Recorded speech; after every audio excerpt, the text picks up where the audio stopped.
একজন মাত্র মানুষ কাঁপিয়ে দিয়েছিলেন গোটা পশ্চিমা বিশ্বকে। বিশেষ করে মানবতার বুলি আওড়ানো যুক্তরাষ্ট্রের মুখোশ ছিঁড়ে ফেলেছিলেন একটানে। দেশটির ভণ্ডামি তুলে ধরেছিলেন বিশ্বব্যাপী। আর তাতে মার্কিন সরকারের কাছে গাদ্দার বা ভিলেন হয়ে থাকলেও নায়ক হয়ে উঠেছিলেন কোটি কোটি নির্যাতিত নিপীড়িত মানুষের কাছে। দুনিয়া জুড়ে আলোড়ন তোলা এই মানুষটির নাম জুলিয়ান অ্যাসাঞ্জ।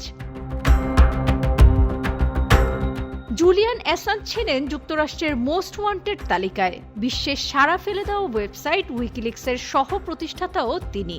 2006 সালে উইকিলিক্স ওয়েবসাইট প্রতিষ্ঠা করেন অ্যাসাঞ্জ। উইকিলিক্স ওয়েবসাইটটি একটি প্রচার মাধ্যম সংস্থা যা দুষ্প্রাপ্য দলিল অপ্রকাশিত সূত্র ও মাধ্যম থেকে প্রকাশ করে থাকে। যুদ্ধ, গুপ্তচর বৃত্তি এবং দুর্নীতি সম্পর্কিত অনেক গোপনীয় সরকারি প্রতিবেদন সহ 1 কোটিরও বেশি নথি প্রকাশ করেছে এটি।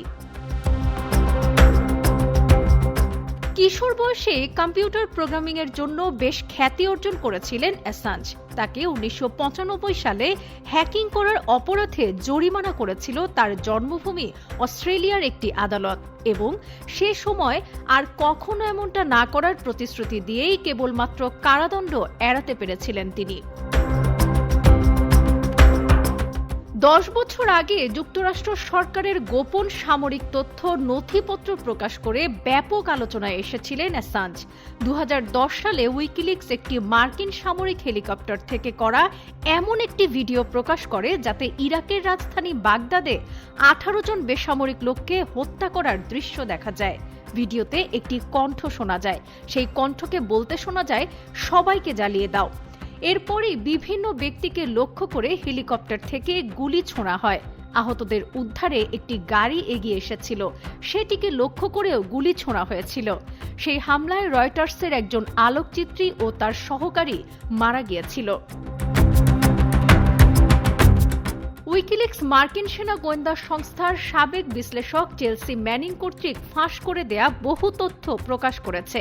সেই তথ্য দেখা গেছে মার্কিন সেনাবাহিনী আফগানিস্তানে শত শত বেসামরিক নাগরিক হত্যা করেছে। এরকম বহু হত্যার ঘটনা গোপন রাখা হয়েছে। ইরাক যুদ্ধ সম্পর্কিত তথ্য ফাঁস করার পর তাতে দেখা গেছে 66,000-এর বেশি সামরিক নাগরিক হত্যা করা হয়েছে। ইরাকি সেনাদের দ্বারা বন্দীদের নির্যাতনের তথ্য এবং মার্কিন কূটনীতিকদের আদান প্রদান করা 2.5 লাখ বার্তা সে সময় ফাঁস করা হয়েছিল। 2015 সালে মার্কিন চলচ্চিত্র নির্মাতা প্রতিষ্ঠান সনি পিকচার্সের প্রায় 2 লাখ ইমেইল ও 20,000 নথি ফাঁস করা হয়েছিল উইকিলিক্স থেকে। সেসব ইমেইলে জানা যায় অ্যাঞ্জেলিনা জোলির সহ বিখ্যাত তারকাদের সম্পর্কে কোম্পানিটির প্রডিউসার কী রকম কটূক্তিমূলক কথাবার্তা বলেছেন। সেখানে উঠে আসে একটি চলচ্চিত্রে অভিনয় করতে রাজি না হওয়ায় হলিউড তারকা লিওনার্দো ডি ক্যাপ্রিওকে কিভাবে গালি দেওয়া হয়েছে, এবং আমেরিকান হাসল চলচ্চিত্রে অভিনয়ের জন্য অভিনেত্রী জেনিফার লরেন্স ও অ্যামি অ্যাডামসকে পুরুষ অভিনেতাদের তুলনায় কত কম পারিশ্রমিক দেওয়া হয়েছে। 2016 সালে মার্কিন প্রেসিডেন্ট নির্বাচনের ডেমোক্র্যাট প্রার্থী হিলারি ক্লিন্টনের প্রচারণা বিষয়ক প্রধান জন পোডেস্টার ইমেইল অ্যাকাউন্ট হ্যাক করে কয়েক হাজার ইমেইল ফাঁস করা হয়েছিল। তাতে ডেমোক্র্যাট পার্টি একটি মনোনয়নের আগে দলের মধ্যে হিলারি ক্লিন্টনের প্রতিদ্বন্দ্বী বার্নি স্যান্ডার্স সম্পর্কে কটূক্তি করা হয়েছিল। সুইডেনে একটি ধর্ষণ মামলায় গ্রেফতার এড়াতে 7 বছর ধরে লন্ডনের একুয়েডর দূতাবাসে আশ্রয় নিয়ে লুকিয়েছিলেন অ্যাসাঞ্জ। পরে 2019 সালে যুক্তরাজ্যের পুলিশের কাছে গ্রেফতার হওয়ার পর সে দেশের কারাগারে ছিলেন।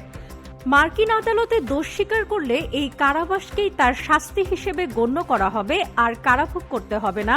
মার্কিন সরকারের বিচার বিভাগের সাথে এরকম একটি সমঝোতার পর ব্রিটেন থেকে তিনি মুক্তি পান। তাকে মুক্তি দিতে অনেক দিন ধরে অনুরোধ করে আসছিল অ্যাসাঞ্জের দেশ অস্ট্রেলিয়া। সাবরিনা কাজী, কালের কণ্ঠ।